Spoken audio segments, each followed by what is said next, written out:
台中航空科技大学产理系老师教育学生，都要充分利用食材，达到零浪费。所以特别来示范安怎用一尾鲈鱼来煮出着沙顺的料理。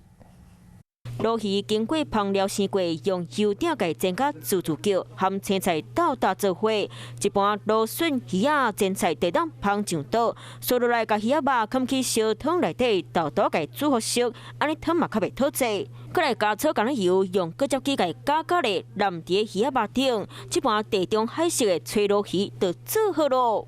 皮的部分做成一个装饰品，那利用它的骨头去熬制高汤。香港科技大学产物系为了推广少食饮食的观念，特别教学生啊，免怎用一尾鲈鱼来煮西式的料理。除了袂讨济食材，嘛要来考验多仔细煮食功夫。所有的食材去利用在这个菜肴里面，降低食物厨余的浪费。一尾鱼啊，真侪煮法，毛学生啊好好推广食食饮食的观念。 我是吴一璇，想要收看最新第一手的讯息，赶快加入华视新闻 YouTube 频道，按赞，开启小铃铛，最专业的主播群说新闻给你听。